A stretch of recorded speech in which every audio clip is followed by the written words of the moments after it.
This is the voice of the New York Football Giants, Bob Papa, and you are listening to the best throughout Europe, the Big Blue UK and Ireland podcast.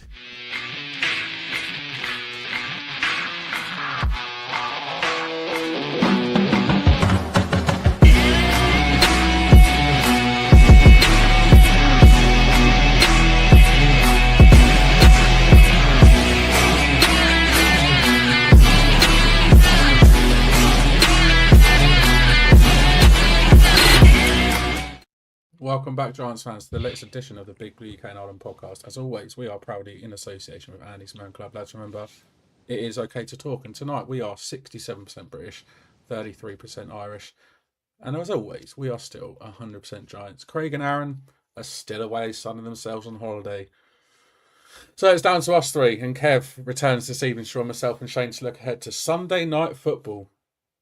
Are you ready for Sunday night football, boys? At home against Patrick Mahomes and his Kansas City Chiefs. So lots to get into this evening, boys. How we doing? Yeah, all good. It's good to be back on again. It feels like, quick turnaround, and obviously it's unusual for us to come on a Friday night with a preview pod, but obviously that's the way that life and availability is and that. But yeah, it's good to be back on, and it's good to have Kev on. I feel like I spoke to Kev for a few weeks. Oh yeah, oh geez, baby, back in the house, the original three. It reminds me, and obviously I'm back in the house as well. I'm not in the man cave. I'm here with the iPad, and I'm a bit all flustered all over the place, so nothing new there. But yeah, good to get the OG boys back on tonight. A little bit of a preview for Sunday night football. I know it's a late one Sunday night. It'd be interesting to see who will stay up, who can stay up.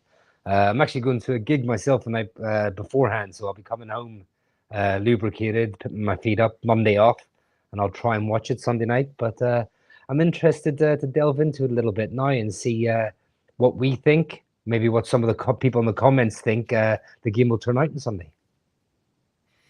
Yeah, man. I mean, you've got no excuse if you're up on Monday. The only excuse you'll have maybe is you've had a skinful and you fall asleep. There's a very, very good chance of that now. But yeah, there we go. But no, I said to Shane on Wednesday, I said I think my plan is go to sleep early, wake up at like 1 a.m, watch the football, then go to work. Nice, solid plan. Yeah, it is. Whether it works or not is another question. So, it's always good to have a plan, but actually having it work out is something completely different. But yeah, I mean, I've said for a long time I always love watching Sunday night football when possible, and it always makes it that little bit more special when the Giants are on Sunday night football, and I think it's the only time this season we are in prime time on Sunday night. So far, forward to it. Yeah, obviously. Remains to be seen with the last 2 weeks of the season, but yeah, we'll see how it goes. But yeah, lots to get into this evening. Looking forward to getting into the game, and yeah, it's hopefully going to be another good game like we saw last weekend.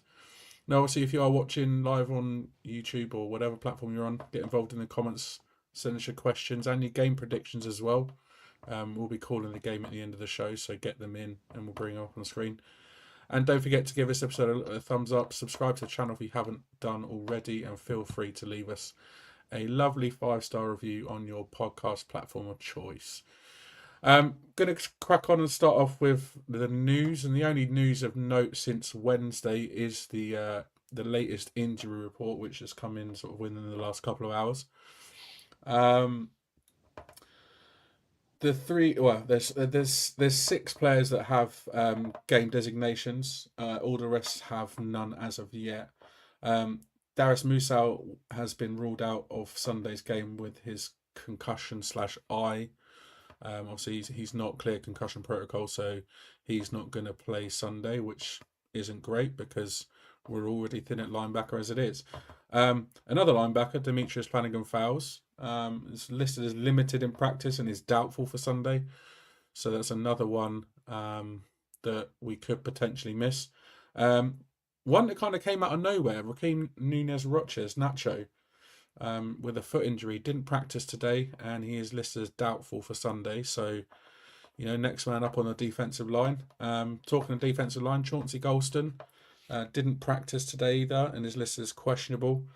As is Gunnar Olszewski with a back injury, didn't practice today, listed as questionable. And the big one, I suppose, that we've all been sort of waiting to find out is Andrew Thomas with his foot injury. He was limited in practice. He did participate, and his game time designation is questionable. So it remains to be seen. I think he's probably going to be a game time decision again. All the rest on the injury, again, we've got an injury report that's like a page long, and we're not even 3 weeks into the season.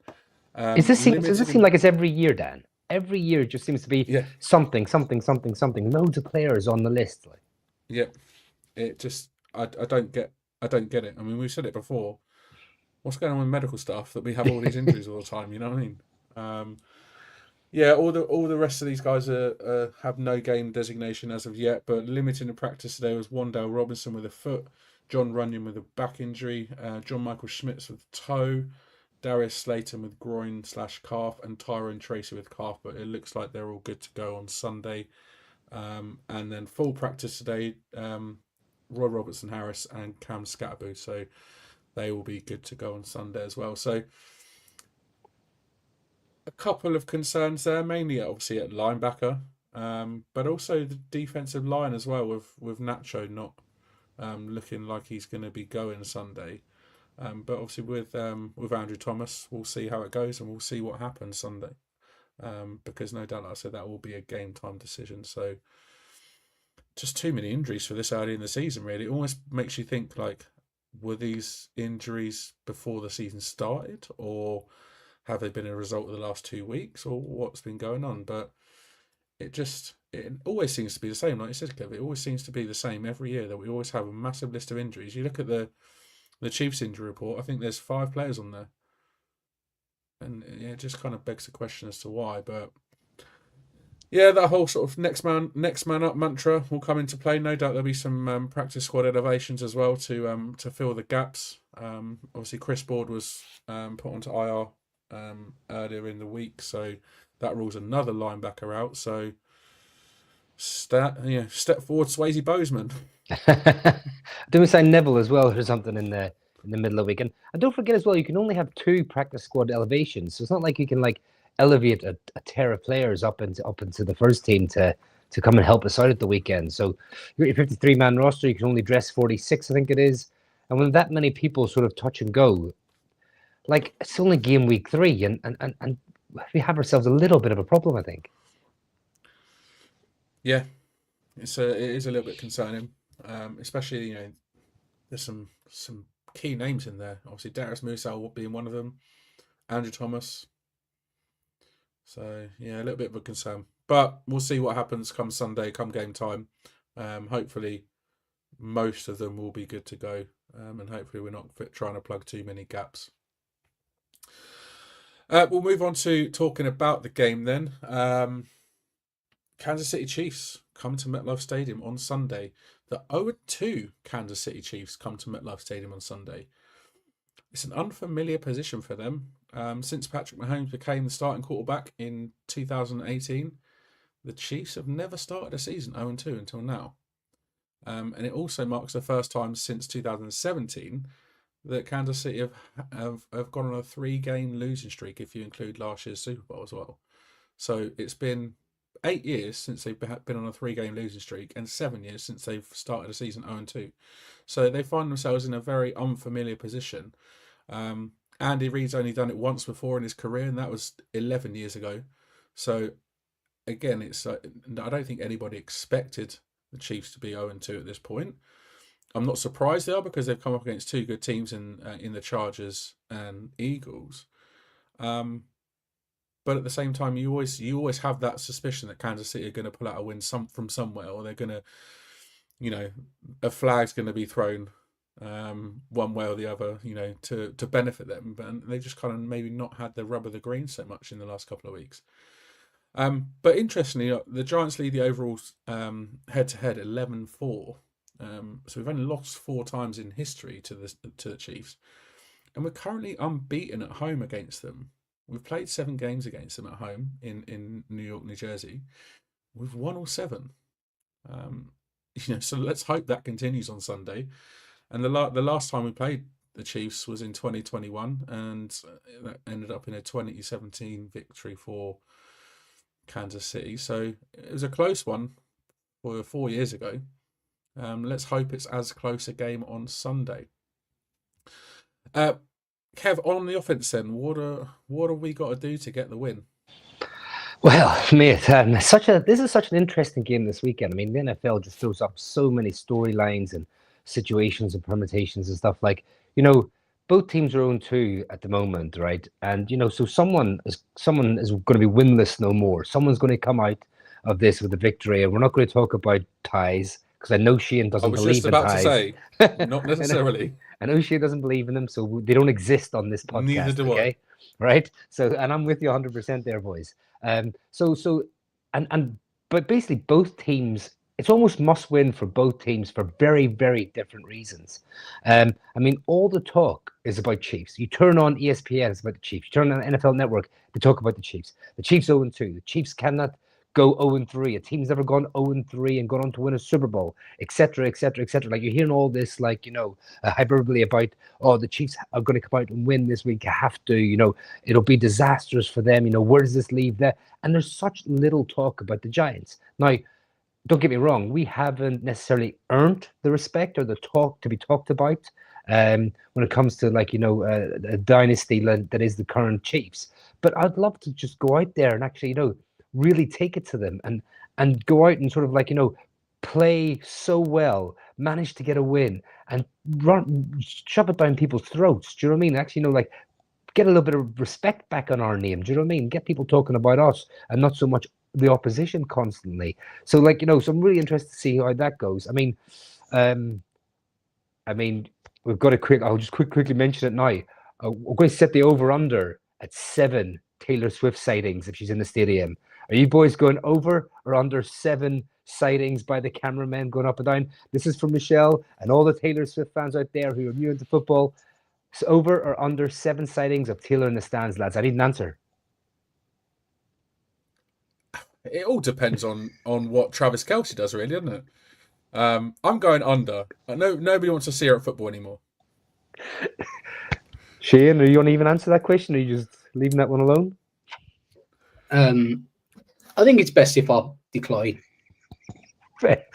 Now, right, let's get on to the game, okay? So the Giants' offense, right?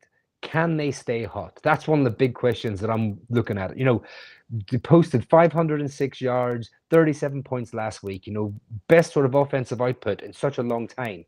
Russell Wilson had one of the best quarterback performances in franchise history. Now, one of the things that really could help him sort of be able to produce that again, Andrew Thomas. You mentioned it in the injury report, about his possible return. If he comes back, he helps not only the passing game, but he helps the run game massively, because we know how much of a solid all-rounder, top 5 offensive tackle he is in this league. So his health is going to be absolutely massive. Is he going to play? It's sort of edging towards he is going to play. He kind of done everything this week. They had they didn't really have full padded practices this week, or they didn't have as many padded practices as they normally have. So we don't really know if he is 100% go, but everything is trending towards him playing. So that is huge, for him to go out there, even just to give the team a lift, to get one of your sort of excellent top tier blue chip players, get him back in the field. That's only going to help raise sort of the confidence and the morale of the team. One of the things as well, sustaining drives, keeping that chains moving, you know what I mean? Creating explosive plays, 10, 20 plus yards play. We saw, what was it? 7 deep completions last week, which was huge, to be able to put up those points. The more explosive plays you have, the more you're able to put points on the board. It's just facts, that's just the way it works out. Are we able to keep that going? Keep the chains moving, keep, so I hate being third and long. We talk about it. The Giants for so long seem to be a third and long team constantly. You're just putting yourself behind the 8 ball, putting yourself behind the chains, and just you're getting so stagnant. So I want to sort of see us be able to do that. I'm not saying throw it deep constantly, because people have to respect it now. The Chiefs are going to have to come out and respect the deep ball, because Russell Wilson shows last week, what a beautiful moon ball he still throws. Is there stuff underneath? Being able to check down or go for the tight end. Well, we saw Theo Johnson in the game a bit more. Red zone, right? So red zone. What is it with us in red zone, lads? Like, it is just, are we allergic to the red zone? I mean, we get up to the was it first and goal, and we ended up like giving up penalties last week and moving ourselves back and back and back, or we've been first and goal and we can't punch the ball in and we're having to kick field goals. Like it's just, was it? We ranked the bottom 5 in red zone touchdown percentage every year except for 2022. Like, we're 31st at the moment. Like, so it continues to be like we're limited when it comes to the red zone offense. We need to do more. You two have been NFL fans for about 20 years, give or take, roughly. Yeah, since 07. Yeah. Are the New York Giants the worst red zone team since you've been watching the National Football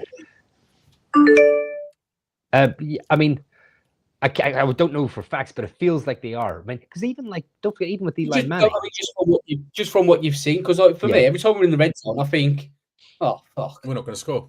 We're not going to score. Yeah, I think, here we go, Phil. Go on, I have no faith that we're going to score. No, I mean, like even like a lot of Eli Manning's touchdowns were like long passes. They weren't necessarily, working in the red zone. And the thing is, like, Russell Wilson's shown now that he can move the ball down the field. But when we get into the red zone, it's just we forget everything and we just don't know what to do. Like, that's sort of what's out past to Marcus Bowe last week. I mean, like, please just come and run some solid NFL type red zone plays. You've got Theo Johnson, who's an absolute weapon. He had some nice catches there for the game there last week to get himself going. So, he knows what it feels like to get the ball in his hands now. Those drops are behind him. You've got Malik Neighbors who can go up with the best of them. You've got Darius Slayton. You've got a quick player like Robinson who's so shifty, who could turn put a defender on skates and get open. So we need to do more. And of course, you've got the big boy Cam Scadaboo. Shout out to Mayo. Do you know what I mean? I can't mention hitting the ball home in the red zone without giving Cam and Mayo a little bit of a mention. So I mean, like, so those, I want to see red zone. That's what I want to see. I want to see red zone efficiency. We haven't had it. We need to turn the page on that. We need to be better. And speaking of like being able to pass the ball, I mean, like, for the Kansas City Chiefs, Chris Jones, he is the Chiefs disruptor. He's still elite, even at 31. He's double teamed at 64% of pass rushes. He moves across the line. Not only does he play D tackle, but a man of that size, he plays at the edge, just as effective. He could line it. If Marcus Bowes plays at the weekend, or even if Andrew Thomas plays at the weekend, Andrew Thomas is going to be a little bit rusty. I don't really want to see Jones going up against a rusty Andrew Thomas. So he can be so disruptive. Do you know what I mean? And the way Runyon's been playing, Runyon hasn't played that well. If you watch some of the tape, and Van Rotten as well, them two are supposed to be the steady eddies of that interior offensive line. And JMS is the kind of one we were hoping to develop. But them two haven't actually covered themselves in glory either. They've been quite good in pass protection, but in run and stuff like that, they haven't sort of been above average. So I'm just a bit worried to see what someone with the ability of Jones goes up against those guys. So we're looking out for that. And also, got to talk about our boy, don't we? Spags, his aggressive scheme. Wouldn't you love to have his scheme now? That scheme that had the NASCAR package? Absolutely love it right now. Like, wouldn't you just? I mean, that like Super Bowl winning defense that he brought, he blitzes 43.9% on passing plays, which is the highest in the NFL since 2022. The Chiefs play press man 52.6% of the time. That's the highest in the NFL. Some of his blitzes and A-gap pressures are just so good to watch. And when you see his defense and you see our kind of like vanilla, whether it be man or zone, like I know some people say we go zone heavy, but we haven't been zone heavy. We've just been blah, meh. We've been very basic. Just go out there and do like Tampa 2, cover 2, press man. You know what I mean? We've just been so vanilla and so easy to read. I'd love to see, our defense coordinator just cook up Bowen, just cook up some of the pressures the Spags gets to cook up. So like, that's one thing our offensive line are going to have to be very careful about on Sunday Night Football. And the X Factor. Let's talk about the X Factor. There is only one Malik Neighbors. He leads the NFL in yards versus press man coverage, 105 yards, 1 touchdown. They like to play press man coverage. Let's get this man the ball some more. I don't care if we have to force feed him. He's just elite. 85 of those 105 yards came in tight window throws. Like his ability to beat man could be the difference between winning and losing this game. Because if he's able to beat their preferred man coverage, press man coverage, and have to go into more zone coverage and double teaming, that only opens up the field for your Wandells, for your Theos, for your Slaytons, for your Scaraboos or Tracy's out of the backfield. So he is the X factor of this game. How he plays and how they play him could determine our offensive output. So I think, like, just to summarize it a wee bit, I mean, like, the keys to really going at this Kansas City Chiefs defense, I think play action. I think play action is a really, really good way to go. We're going to have to try and get the run game going. I think running back pass protection versus the blitz is going to be huge. Like, you might see a lot of Cam Scatterby in this game because he is an animal in blocking. You've seen some of the blocks he had these past 2 weeks, especially the past week. Like, he lays linebackers out in pass blocking. Like, that is, he probably makes it. Some running backs sort of stand there and try and get in the way and just sort of like upset upset the running of the linebacker, whatever. Like, no, he goes and meets them. He meets them and he pushes them back. That's going to be huge. So that's going to give Russell Wilson more time in the pocket to let further routes down the field develop. So that's going to be huge because they're going to blitz. And when they blitz, that leaves spaces open because you're blitzing 5-6 players. That's less people in coverage that's going to cover our wide receivers. The check down is going to be huge. So if those big plays aren't open, a little check down to a running back out in the flat, a tight end doing a quick hitch. Do you mean those type of things are going to be quite big? And I think also as well, I think the tight ends chipping the D line, the D ends is going to be quite big. So I want to see Theo Johnson or Bellinger or Manhurst before they go out in the run, actually disrupt the edge rushers' movement around, just to delay them getting to Russell Wilson, just that extra split second, just again to give him a bit more time to get that ball out. So I mean, what also as well, like, no bonehead throws, please, Russell Wilson, in crunch time. Yes, you were clutch for a lot of those throws in regulation time, but in overtime, let's not throw the ball backwards and lose loads of yards. Let's not think that Neighbors is going to can cover the whole down the field and just lug it up to him. Just try and play a little bit within yourself in those type of moments. Pick the balls that are open and are there to be thrown. I don't care if you get picked off down the field throwing a moon ball. Like, it's just the bonehead decisions. So I think all in all, those are the type of things that I'm looking for this Sunday. And I think they're there to be taken advantage of. They're not the Kansas City defense they were a couple of years ago. They've lost some key players. They're 0-2 for a reason. Their offense hasn't been clicking. I know you talk about the offense in a second, but they're not the juggernaut that they once were. So I definitely think try and exploit some of their weaknesses. And I think this could be a good game. I hate to say it, but it could be a good game for the neutral again this Sunday night. Just a few things there to look out for. No, you know what? It's great because I think the Chiefs are there for the taking. In all honesty, they're not, like you said, they're not that juggernaut they have been in previous seasons. I think they're really struggling on the ground. The fact that outside of Patrick Mahomes, they have 90 yards rushing across 2 games says a lot. Obviously, we know how dangerous Mahomes can be with his legs, and we need to stop that. We've already seen one quarterback this year that's good with his legs, and look how that game turned out in week 1. Obviously, Dak has historically been okay on the ground as well, And when it mattered in crunch time, in overtime against Dallas, we couldn't stop him with his legs. He found the gap and he ran for the first down and set them up in field goal position to win the game. But I think on the opposite side, we're talking about red zone. I think looking at the Chiefs' defense in terms of red zone, they've allowed 4 touchdowns in the red zone this season so far.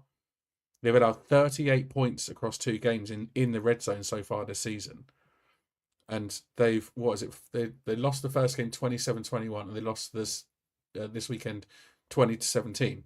So that's 38 out of, quick maths, 47. 38 out of 47 points they've allowed in the red zone this season. So apart from 3 field goals, they've allowed every single one of their points inside the red zone this season. And they've allowed 83% of 4th down attempts in the red zone as well. So the Chargers and Eagles have converted on 83% of their 4th down attempts inside the 20. So that says to me, if we're down inside the 20, it's 4 down territory, because they clearly can't stop that 4th and 1. And I don't know how many attempts that is from. That might be from 3 attempts. I don't know, but that says to me that they struggle to stop that short yardage situation in the red zone. So we need to exploit that. But having the second worst red zone offense in the league doesn't help to exploit that. So yeah, there's lots this offense needs to do, and I fully agree. We need to get our tight ends involved massively, because I mean, it just hasn't worked over the last 2 weeks with our tight ends, and we need to see something better from them. And the Chiefs, they've not been at the races so far this season. I think their only shining light really so far has been Mahomes. Even their receivers. You look at Travis Kelce, 100 yards total across 2 games. Hollywood Brown's the leading receiver, 129 yards across 2 games. So it's not like they're setting the world alight. So they're definitely there for the taking. But their defense does concern me. Their defense is pretty good, and they've run both the Chargers and Eagles very, very close over the last 2 weeks. So I think it's going to be a tight game come Sunday. I really do. Shane, defense then. How do we defend against Patrick Mahomes and his offense? Yeah, I mean, there's no question about it. If you look at this Chiefs team this year, they're not the Chiefs and the Mahomes of, say, 4 years ago. There's definitely weaknesses there. I think it could be a sneaky challenge for the defensive line this weekend when you look at it. They're up against Trace Smith, Josh Simmons, John Taylor, Creed Humphrey, all players who probably walk into our offensive line, in all honesty. The rookie, Josh Simmons, he's only led 4 pressures through the first 2 weeks. And John Taylor's only allowed 2 all season. Creed Humphrey's going to be the interesting one. He's only allowed 1 pressure all season. And, I kind of feel like probably me more than the other guys has been a little bit harsh, a little bit maybe on Dexter Lawrence. But he's going up against Creed Humphrey this week. He's only allowed 1 pressure all season, and it's going to be a tough battle for Dex. I think it's going to be harder than what you kind of expect it would be. Now, in regards to the running game, this is where you're going to really find out how shit the Giants' run defense is. Because if you look at the Chiefs' rushing yards this season so far, so Mahomes leads the way with 123 yards. Behind that, both on 47 yards each is Kareem Hunt and Isaiah Pacheco, 3.6 average and 3.1 average. Now, if we let Hunt and Pacheco start running for 4.5, 5 yards per average, when you look at what they've done through the first 2 weeks, it'll just confirm and solidify that, yeah, we have no run defense, and got to help us basically when it comes, because every team's going to be looking at it and licking their lips thinking, yeah, you know what, we're just going to run the ball on the Giants. That's all we're going to do. And then every now and again, we'll probably catch them out with a play action and pass it. And, this is the week where the defense needs to step up and say, yeah, you know what, we're not going to roll over in the run game. We're not going to be play like a bunch of pussies. We're going to get physical. We're going to get hard. We're going to wrap the tackles up. We're going to bring that running backs down and stop them getting the yards. But then obviously also, the run game is one thing. What else do the Giants really shit at? Defending tight ends. And you've got Travis Kelce. Now, Kelce, he's obviously getting on. As I say, he's getting on. He's 36. So he's just a little bit older than me. So he's definitely getting on. But, through this season so far, he's had 108 yards. Now, I think, am I right in saying that they reckon Xavier Worthy could be back for this game? So we've seen on Sunday that Adebo struggled, in all honesty. Through the first 2 weeks, he's not really showing that money that you've paid for him, and it was a potential issue was going to be with him because I don't know what you guys think and what the listeners think, but for me, Adebo's never a lockdown corner. Like I was listening to the Giant Nation show the other night, and that was on about him, and I just thought, I wish we had a lockdown corner. Like we've got a stud wide receiver one. I just want a lockdown corner. I feel like since I've been a Giants fan, there ain't been a lockdown corner. I mean, when I first started following, you had Prince Amukamara, who decided to move on, but I don't believe he was really a lockdown corner. Like, the kind of one who's going to play the boundary, and you kind of fancy the cornerback to win the battle against the best wide receivers. And right now, I think when you look at our cornerbacks, they're going up against Justin Jefferson, Jamar Chase, Amon-Ra St. Brown, and I just think no one's going to lock them down. They're probably going to be good for 60 to 70 yards at minimum. So it's going to be a test for the cornerbacks this week. And again, like I mentioned last week, I want to see more from the DBs in general.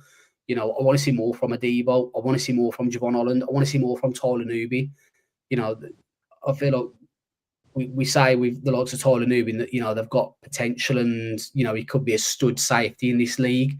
And I know he's only 1 year in, but at some point you've got to start taking steps forward. And whilst I don't believe he's taking steps back, I definitely don't believe Tyler Newby is taking steps forward. He's kind of taking sideways steps, and that's not what you kind of drafted him to do.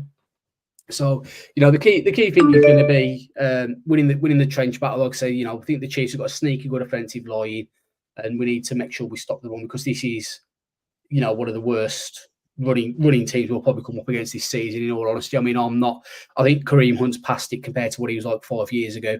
I've never been an Isaiah Pacheco guy. And I just think that this is the 1 week where you kind of need to lock down the run defense. And then probably the only other thing to mention, I don't want to see no flags. No flags, please.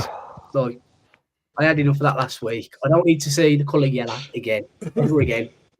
But outside of that, I know there was some flags that were thrown that were questionable, but discipline as well. Mm-hmm. We can't be giving away. In some of the positions, we got fortunate last Sunday where I think did we have 3 penalties thrown against us on a Dallas touchdown, and it was negated because CD Lamb was laughing at Deontay Banks, which is never unsportsmanlike conduct in my opinion. We got bailed out there, but they got a touchdown the next play anyway. But discipline's the key. If you could keep your discipline, keep your kind of wits about you, don't do nothing stupid, don't give him an opportunity. Someone like Patrick Mahomes, whilst he's not having the greatest season, doesn't need an excuse to have 3 plays where he can just bomb it down the field, and if it's caught, happy days, and if it ain't, he knows he's got 15 yards coming either way, or a replay down. So key thing is discipline, no flags. That's the main things. And I think the edge guys are going to be up for a test this week. I'm looking forward to seeing Simmons and Carter coming up against each other. I think that could be a really, really good battle between 2 rookies who know each other very well from the Big Ten. Yeah, the fact that we come up against this Russian offense, like I said, that hasn't exactly set the world alight this season. Kareem Hunt's averaging 3.6 yards a carry. Pacheco's averaging 3.1. And both they've between them have got 28 carries across 2 games, so they're clearly not really utilising the run game much, because maybe they don't feel like they've got a particularly good running game anyway. So maybe they are relying way more so on Mahomes to carry this team than in previous years, because in previous years they were the all-round package. Mahomes was just the architect as such, whereas now I definitely think they're a weaker team than they have been over the last few years.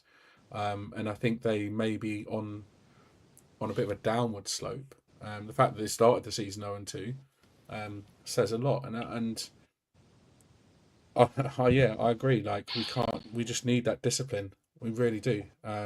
We've seen far too many. We saw far too many flags on the defense on Sunday as well.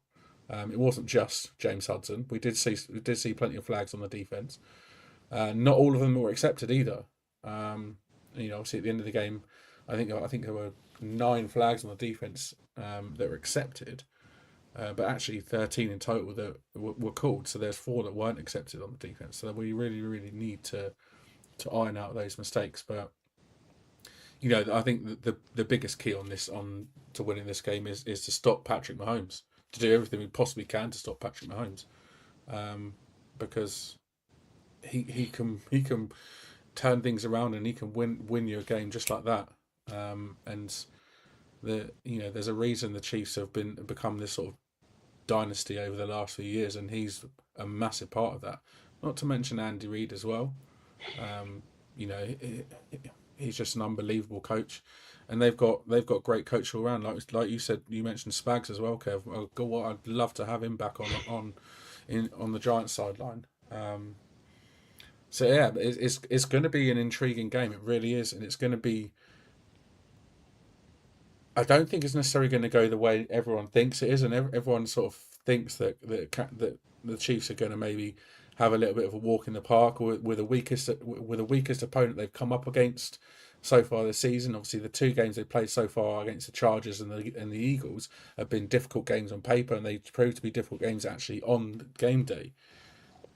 Maybe the Chiefs fans are looking at it as if to say, "Oh, it's the Giants. The Giants have been awful over the last 2 years. There's no chance they beat us." Well, don't rule us out just yet. Let's wait for the game come Sunday, and let's see how we get on, because I think the game is there for the taking, and I think it will be a close one. Yeah, it'd be huge. I mean, like you said about Mahomes, it's so tricky, isn't it? Because he's the type of player who can just run around and pick up the yards. You could sort of think 1 minute you've got him, a pass rusher's got his arm on him, he shrugs him off, and the middle of the field is wide open for him. He can scramble and pick up that first down so easy. It's difficult. Do you spy him? Do you put someone in there to spy for him? But then you're taking someone out of coverage. You're taking someone off a player running a route or looking at a zone. So it is just a really, really tricky one. I mean, wouldn't it just be us for someone like Kareem Hunt to be like Kareem Hunt from 7-8 years ago and just go off and have an absolute field day or something like that, And we can't allow that to happen, because Pacheco, since his injury, has not been good. Kareem Hunt, like Shane rightly said, hasn't been good for a few years now. They haven't been productive so far this season.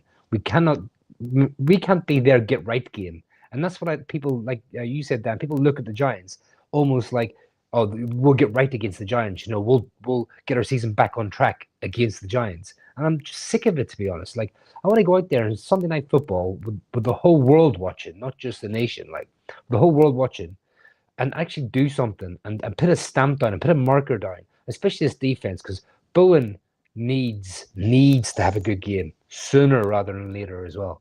Like I said, Adebo hasn't been that lockdown corner that we thought. He's supposed to come in as a press man cornerback, and he's getting beat off the line. And numerous times on 3rd down last week, it was his receiver that was getting the ball and making those crucial 3rd down catches.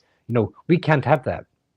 I mean, Flott has played really solid, and for the life of me, I don't understand why they're subbing in Banks. I haven't got the PFF grades here in front of me, but Banks and Flott, even on the eye test, it's a massive difference. Flott is the better player now. He's not flashy, but he's consistent, and he goes out there and he does a job. So we need more players to do it. So on that, I mentioned on the review on Wednesday, in the Dallas game, Flott had a PFF grade of 85.2, Banks 39.1. Sorry, and that's just that one game. Oh my! And that just backs up that point. I mean, and Phillips as well. Phillips is a playmaker, but he has a tendency to give a flag away or to lose a man in coverage on crucial downs. He needs to clean that up a little bit more. Bobby Okereke's having a solid season, as in like he's making the tackles. He's up there as tackle leader in the NFL. He's a good leader, but he gets found out in coverage. He's not a coverage linebacker. And the linebacker next to him is like a revolving door at the moment. I have no idea who's going to be starting next to him when you have someone like Micah going down and Musai out for concussion. Farringham Falls, he's out as well. I mean, you know, Board is injured as well. I mean, God knows who's going to go in there. I'd almost play Belton in there. Do you know what I mean? On obvious passing plays as sort of like a money backer of some sort of kind. Do you know what I mean? Because he can lay a bit of the wood and he's okay in coverage. But it's going to come down to the D-line. It's going to come down to the big players. Dex is starting to ramp up. You could tell he kind of needs a couple of games to get himself going. You can kind of see he played a lot better the last game than he did the first game. I know he's got the family stuff going on at the moment, you know, the new baby and all that. But, you know, I think this is a game for him to really hit his straps. Although he has been good, he hasn't been effective the way we know him to be effective. So I want to see him sort of ramp it up a little bit more. And I think Burns has had a really, really good start to the season. I want to see him continue that as well and be dominant. And, you know, Thibodeau is playing sneak. I mean, if you haven't been watching Thibodeau closely, he's really hustling. I mean, he is giving his absolute maximum effort, and he's starting to reap some of the rewards now, which I absolutely love. And then Abdul Carter is the X factor for me on defense this week. I mean, he is absolutely as advertised, and his snap counts was criminally low in the first game, and in this game now it has gone up. The second game it went up, and you saw the production. He had offensive linemen, you know, on ice skates, and I want to see more of that. I want to see him get more snaps. And it's I don't mind him lining up all over the place, you know, because he's such a good talent that he can rush from inside, he can rush from outside, he can come from off-ball linebacker and rush as well. I mean, there was one play actually when Burns was dropped into coverage and made an absolute boss play on a screen, like as a pass out to the wide receiver. I mean, like, so I want to see more of that. I want to see more elaborate, exotic calls from Bowen. And I want to see. Are we going to see that from Shane Bowen though? Probably not. Well, wait, surely like not, he's playing for a job. Surely he's play calling for a job at this point. I'm not saying he's going to get sacked like now, but I'll tell you what, he's doing himself no favors. His current play calling. He needs to be more aggressive. Like if you give up a big play on an aggressive play call, it's a lot easier to stomach than being soft on third and long and giving away the third down and giving down the conversion. It's just that massive frustration in it. And I think going back to your point about corners, I think the only sort of two really that spring to mind, maybe Corey Webster, maybe DRC. Jack Rabbit as well, Janoris Jenkins, maybe DRC as well, yeah. But how long has it been since we've had that true lockdown corner? It's been a while, and I'd love to see one of our corners right now sort of really take the sort of bull by the horns and just sort of really be a true number one. But yeah, exactly that. Exactly. Like Corey Webster was a true number one for a long period of time. DRC was a true number one for 2 seasons. Jack Rabbit was a true number one for 1 or 2 seasons. Like we need someone to be a true number one for well, you'd want them to be for a career, obviously, but you need someone for a prolonged period of time. Exactly. All right, cool. Prediction time then. Shane, where are we at with the current standings? Just before we go on to that, obviously I mentioned Carter and Simmons know each other well, obviously from time in college and Big Ten. Do we want to talk about college football this week, Kev? Oh, you went there, didn't you? Oh my God! By all means, let's talk college. How are we doing, boys? How Penn State? How are we getting on? How was week 2 for Penn State? Week 3 for Penn State? Whatever it is. Undefeated, undefeated still, all good. Nice. Nice, Kev. On behalf of Craig, Florida, also doing pretty well. Unbeaten too. Oh, nice. Is it is it unbeaten all round, Kev? Do you know what? I am so pleased for you both, Shane. Like I'm so happy for your joy and how well your teams are playing, and I mean that from the bottom of my arsehole. But the new Notre Dame are currently 0-2, lost the first game by 3 points.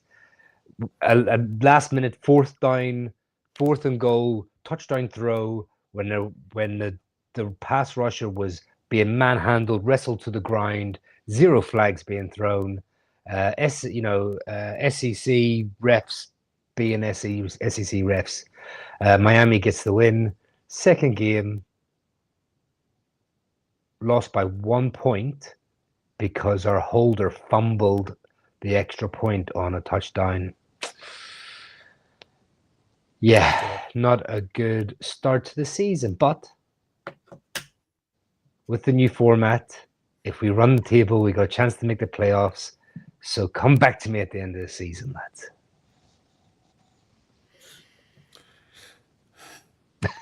We will, So- Kev.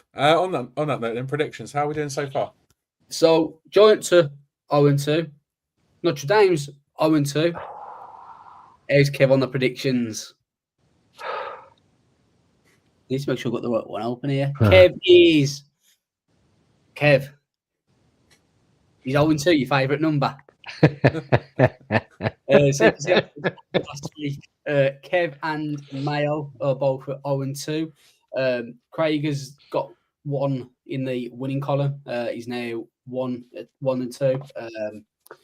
Got the first week wrong. He got last week right against Dallas, and myself and Dan, the defensive gurus, are undefeated. 2 out of 2 for ourselves. So that's just kind of where things stand at the minute. And as well, I picked Dallas in our sleeper eliminator league last week, and who won? Yeah, I did. I'm not thinking, proud of it, but I picked him. I'll get your guys' thoughts on this, but I reckon like whoever comes last in this, or Forfeit. is well, not so much a forfeit, but maybe whoever's at the bottom of this when we have our meet-up has to get a round in for us. Yeah. Just to make it a little bit more fun. Yeah, let's go for it. Why not? So with that Okay, being Drinks on you, Kev. Oh, don't. It confused me a bit there. It was like 1-2, 2-2. I thought it'd be like 1-1 and 2-0. It was confusing me a little bit there. I don't really know how to do it, so I just thought, you know what, I'm going to mark it how many games there's been. So It's 2 out of 2, 1 out of 2, and 0 out of 2. I'll get you. Yeah. Cool. Predictions then for this game. So obviously, like it says, Kev and Kevin Mayo had the Giants to win last week. Myself, Dan, and Craig had the Cowboys to win last week. Kev, both teams 0-3. One team's got to get a win this weekend unless we get a bloody tie, which hopefully we don't get. What way are you swinging, Kev? Do you know what I'm swinging? I'm swinging, trying to reverse jinx this, and I'm going Chiefs 31-27. Let's go for the reverse jinx. Interesting. Nice. It's gone against the Giants for once. Wow. So what you're basically saying is you're having the Chiefs to win, but you actually think that means the Giants will win. Yep. Up next, we got Mayo with his prediction. He sent it me whilst he's sunning himself up in Egypt. Don't know if he's going to be watching the game this week. I don't know when he's back, but I'm sure he'll be trying to tune into the game if he can get the opportunity to. Obviously, it'll be a little bit later over there for them than it will be for us. Maybe it'll be an early start for him, like yourself, Dan. But Mayo has gone the Giants to win again. 26-24. He's sticking with it, isn't he? He's sticking with it. I mean, eventually, a broken clock is right twice a day. It'll be like me and you, won't he? He'll be just like, I'll just give up. So don't predict a Giants win until it actually happens. There we go. So, after 2 weeks back in the Giants, Kev's flipped. After 2 weeks of back in the Giants, Mayo stayed with the Giants. Now Craig has had 1 week back in against the Giants and 1 week back in for the Giants. And this week, oh, fuck's sakes. And this week, he's gone for the Giants to win 7-10. That is a low-scoring game. He's expecting us to find some defense. He sent it me, and I think I just replied with laughing faces, and he replied back, I knew you'd laugh at me. Yeah. Got a conversation similar. It happened at 2:00 this morning, so... Fair. I suppose it was 9 o'clock in the evening where he is. So yeah, that's probably works out. My prediction then. So then you've gone against the Giants 2 weeks in a row. I have. How do you sleep at night? Soundly sometimes, actually. You know what? I think, like I said earlier, I think this game is there for the taking. Especially after our performance last week in Dallas. I think if we can get our offense going, and if we, especially in the red zone, if we can get red zone offense going, then it could be a Giants win. We're 7-0 against the Chiefs at home all time in league records, and I think it will be a tight game. I think it'll be a 1-score game. But at the same time, the fact that the Chiefs are 0-2 and they're looking, they're probably chomping at the bit to get their first win of the season, and the big catalyst for me is Andy Reid. I think he's up there with the GOATs in terms of coaches. So I've gone for a 27-20 Chiefs win. So just myself left. We've got 2 for the Giants. We've got 2 for the Chiefs. Now, I will say, it would not surprise me in the slightest if the Giants won this game. I think the Giants have a better chance of winning this weekend than they had against Dallas, in all honesty. I think if you look at through the first 2 weeks of the season, this is the most winnable game based on. I think so too. I mean, Dallas looked good in week 1 against Philly. Washington with Jaden Daniels, who incidentally I think has been ruled out for this weekend. So it looks like it's going to be the backup QBs playing this weekend in the NFL, with several players doing that. But yeah, back to the Giants. This is the one where I think out of the first 3 weeks, this is the most winnable. It's at home. Chiefs are 0-2. They've looked shaky through the first 2 weeks. We looked much improved on Sunday, at least offensively, maybe not so much defensively. So I've got the New York Giants still losing. Question: do you think, conspiracy time, because I've seen it on Twitter, do you think the NFL will allow the Kansas City Chiefs to lose to the New York Giants and start the season 0-3? No. Could we see a lot of questions called on Sunday? It's not in the script, is it? It's just not in the script. It's not in the script. I mean, Patrick Mahomes gets a lot of beneficial calls at the best of times. Mm-hmm. I mean, you're literally going to have to not touch him unless he actually has the ball held to his chest. Yeah, and the thing is, he's so dangerous, isn't he? It's not like he's one of these quarterbacks that gets lucky. He's just good. He's just so fucking good.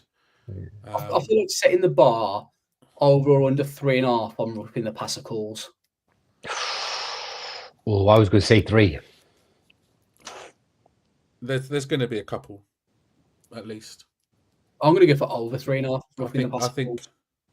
It's where discipline comes in. You might see those, like you said, you might see those questionable calls coming in. It's not the player's fault. So the players might be trying to play really disciplined. And those 50-50 ones, as in, he lets go of the ball and he gets hit in the same sort of, bang bang plays that you see no flags for, rightly. Mm-hmm. Those are ones you might see flags being thrown this Sunday night. Yeah, I just hope it's not a ill-disciplined game like it was the Sunday just gone. You have to watch out for that cheeky fecker as well when he goes along the sideline and doesn't quite go out yet, and people pull up on him. I've heard a few people talking about that now, and he does do that. He runs towards the sideline, people pull away from him, and he gets those extra couple of yards just because he's an arsehole. Or when he gets hit and moans like a little bitch, it's like, bro, you're a runner. You're in the pocket, you're running with the ball, and you're going to get fucking annihilated. Exactly. You just fucking wait until Abdul Qatar unleashes hell on him. He's gonna. Yeah, that's.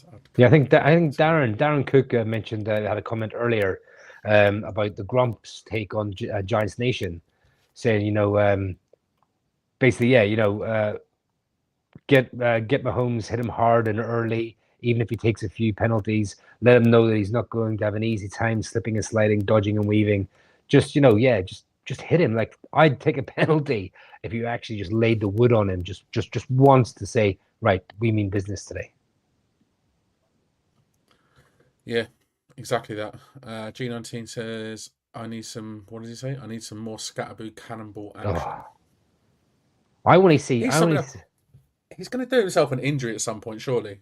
He just is reckless abandonment. He just doesn't care. Like, I'd love to see him on like a swing, like a swing pass or something, just one-on-one with some DBs.